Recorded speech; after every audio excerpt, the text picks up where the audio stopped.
О, селям алейкум, Айше. О, алейкум селям, Рушен. Интересно, ты место для встречи, конечно, выбрала. А что ты тут делаешь? Мне нужно было купить корм для нашего алтына. Для кого? Это мой рыжий кот. Кот по-казахстански пардош, алтын – золото. Пардош? Если кот пардош, то кошка пардошка? Сам ты пардошка. Кошка по-казахстански мышек. Ну подожди, кошка-мышик? То есть ее назвали как мышь, главную кошачью еду. Ну, Если бы моя младшая сестра услышала, что я говорю мышик, то она бы очень сильно испугалась, потому что подумала, что я нашел мышь, а не кота. а ты учи ее родному языку. Кстати, посмотрю, как ты будешь смеяться, когда Тимур Раджа, проверяя твое домашнее задание, найдет там кучу ошибок. Селям алейкум, друзья. Ну что ж, давайте посмотрим, как вы выполнили домашнее задание. Первое задание. Биринчи вазифе. Допишите к словам аффиксы принадлежности во множественном числе. Ала, аламыз, алаңыз, аласы, тизе, тиземыз, тизеңіз, тизесі.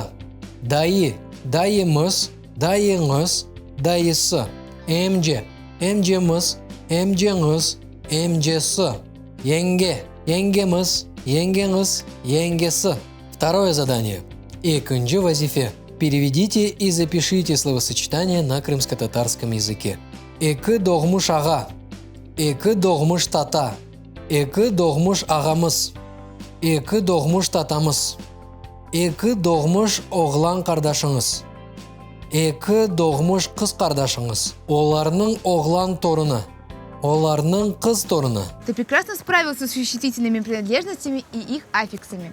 Ну а теперь вернемся к теме нашего урока. Домашние животные. F – айванлары. F – дом, айван – животное. Я буду тебе говорить название того или иного животного на крымско-татарском языке, а ты будешь не только их записывать и запоминать, но еще и склонять по лицам и числам. Ну давай попробуем. Да, начнем. Копек. Это собака по-крымско-татарски. Ага. Скажи, наша собака, моя собака. Ага, копек, собака, меным копегым и безым копегимыс.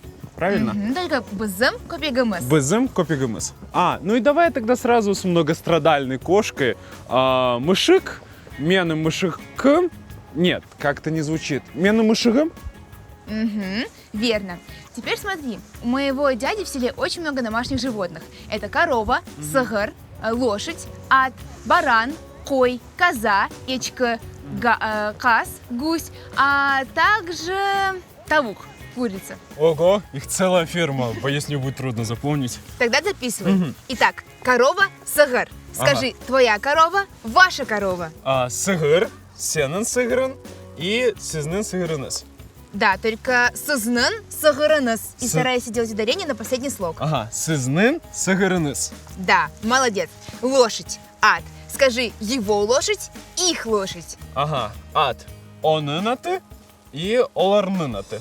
Да, молодец. Теперь задание посложнее. Баран, кой, коза, эчка. А Ага. вот курица, тавух. Скажи, мой баран, его коза и наша курица. Ага, кой меным койым, эчки onun эчкисы и тавук безым тавукыныз. Тавукымыз. Тавукымыз, правильно? Я с такими темпами скоро закукареку. Хорошо, а что все-таки с гусем? Его что, уже зажарили, съели? Гусь жив и здоров.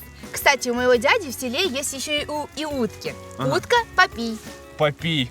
Неужели там нет, индюка, например? Индюки, наверное, тоже есть. Индюк, кокюш. Как я уж понял. Сегодня мы будем изменять этот зоопарк по падежам на примерах слов, связанных с темой «домашние животные». Сегодня мы познакомимся со склонениями имен существительных, названиями падежей, падежными аффиксами и вопросами. В крымско-татарском языке, как и в русском языке, 6 падежей, но есть некоторые отличия. Первые 4 падежа такие же, как в русском языке. Именительный, родительный, дательный, винительный. Но следом идут 2 падежа, которых нету в русском языке – местный и исходный. Почему они так называются, мы узнаем позже. А сейчас давайте посмотрим на таблицу крымско-татарских падежей. Мой вам совет – сделайте скриншот и всегда держите его под рукой. Он поможет вам при составлении предложений. Итак, именительный – баш-келеша. Это существительные, отвечающие на вопрос «кто», «что». Именительный падеж Баш келеші. Кым, кто, не, что. Родительный падеж. Сайплик келеші. Кымның, кого, ненің, чего. Дательный падеж. Доғрылтув келеші. Кымге, кому, неге, чему. Қайда, к какому месту. Неерге, куда, не вақытқа, к какому времени.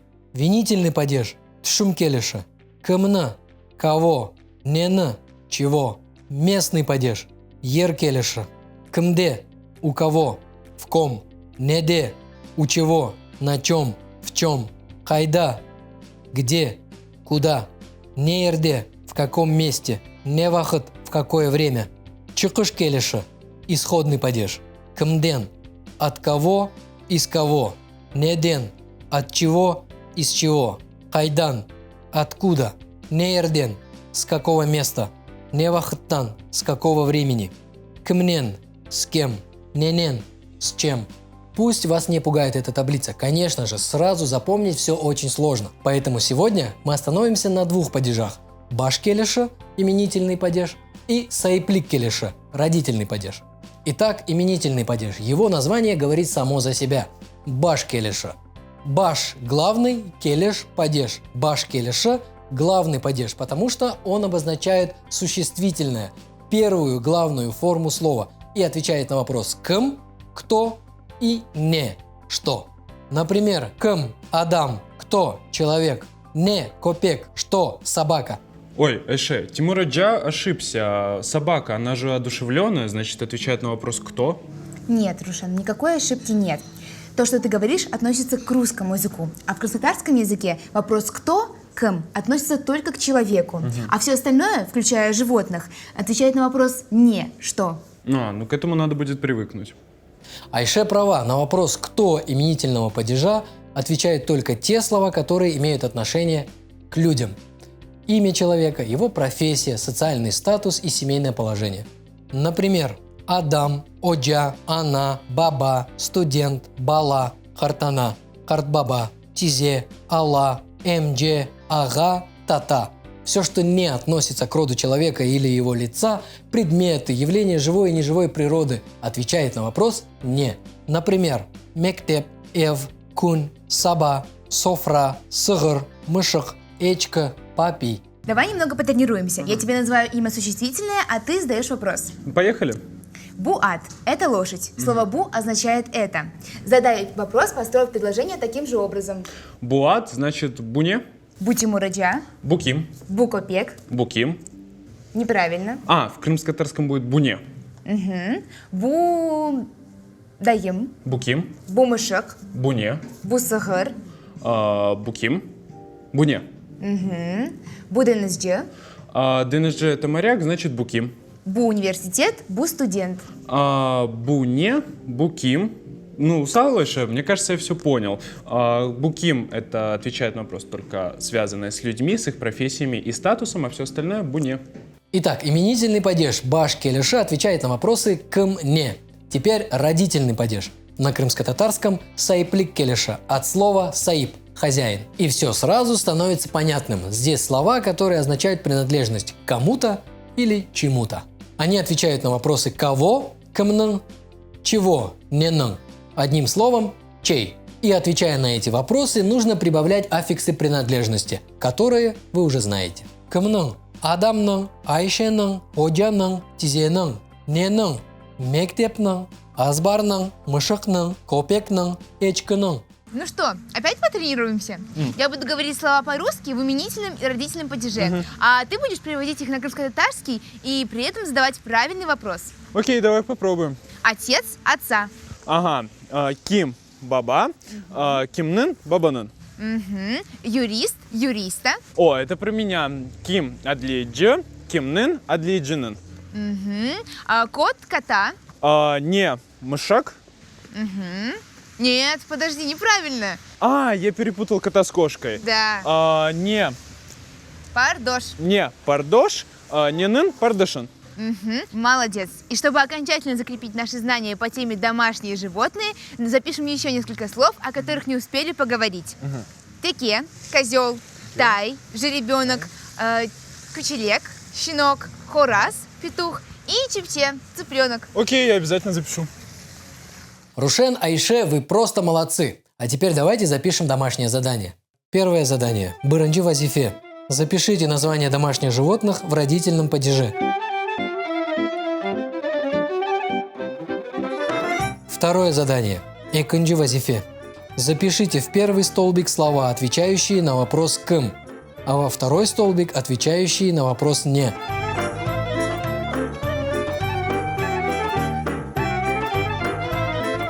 Третье задание. Учинджи вазифе.